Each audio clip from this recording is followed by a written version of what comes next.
The most news in the morning. CNN's American Morning. Weekday, 6 a.m. Eastern.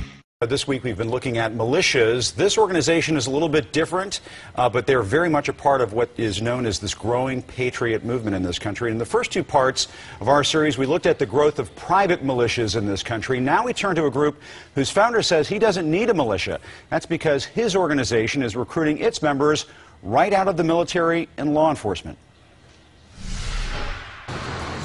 Just a couple of miles off the Las Vegas Strip, inside this casino ballroom, dozens of men and women are taking the oath, an oath they say is to the Constitution of the United States. So help me God. Not, they say, to the president. If we're going to watch while our country dies and think that there's nothing we can do about it, we're wrong. They call themselves the Oath Keepers, and last month they held their first national conference. Our forefathers flew this flag. The group's founder, Stuart Rhodes, a former Army paratrooper and staffer for Congressman Ron Paul, says his members recite a revised version of the oath that's used for enlistment in the armed services. But they exclude this phrase, "I will obey the orders of the President of the United States." Our role is not to be obedient to whoever happens to be the leader. Our role is to defend the Constitution and the Republic. The Oath Keepers aren't in Vegas looking for gamblers. They're seeking out police officers, sheriff's deputies, military veterans, even active duty members of the armed forces. If you've taken an oath to protect this nation, the Oath Keepers want you. The group's website features pictures of veterans and active duty soldiers who say they've become Oath Keepers. The patch on this military uniform bears the group's name. Is the Oath Keepers a militia group? No, we don't need to be. We're the military and police.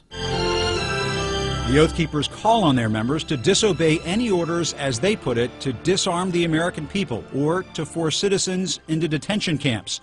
It's a pledge Rhodes recites in an anti-Obama DVD called The Fall of the Republic. Not obey orders to impose martial law. I will not obey. Mark Potok, who monitors extremist groups for the Southern Poverty Law Center, says the Oath Keepers are exploiting false rumors found on fringe websites. Many of the Oath Keepers are people who believe that martial law is about to be imposed at any moment. It is right around the corner. Do you think President Obama is plotting to build detention camps in this country? I don't know. Do you think President Bush was plotting to do that? Who knows? You know, the point but you don't have any evidence of that. There's no evidence of that. I have no evidence that he's doing that. But Rhodes insists his group is not anti-government and not anti-Obama. So who's talking about taking anybody's guns away? So we have to wait until someone talks about it before we can say we won't do it. Brian McGuff with the Democratic-leaning veterans group VoteVets.org worries soldiers and the Oath Keepers will pick and choose which orders to follow, disrupting the chain of command. All they're doing is hurting the units. All they're doing is hurting the military, and all they're doing is hurting their friends. And they should really think about that. Critics say the Oath Keepers simply vindicate this recent report from the Department of Homeland Security that warned right-wing extremists will attempt to recruit and radicalize returning veterans. The DHS declined to comment for this story, but Rhodes blasted its report at the founding of the Oath Keepers earlier this year. When they're across the ocean serving their country, they're considered heroes. But when they come home, now they're considered potential terrorists. The group was founded in Lexington, Massachusetts, the site of the first shots fired in the American Revolution. And as for those orders the Oath Keepers say they will not obey, we should mention there is no proof that the government is building detention camps around the country.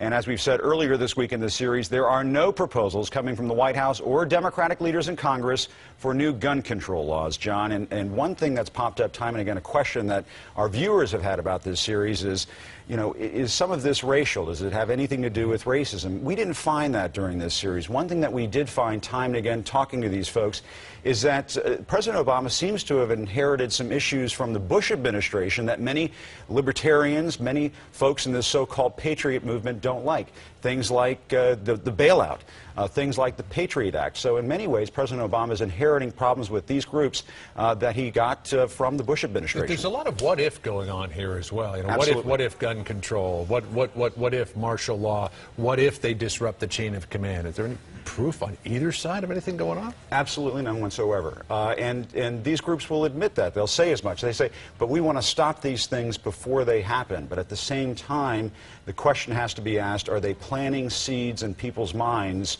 that these things could develop when really there's no likelihood that any of this is going to happen?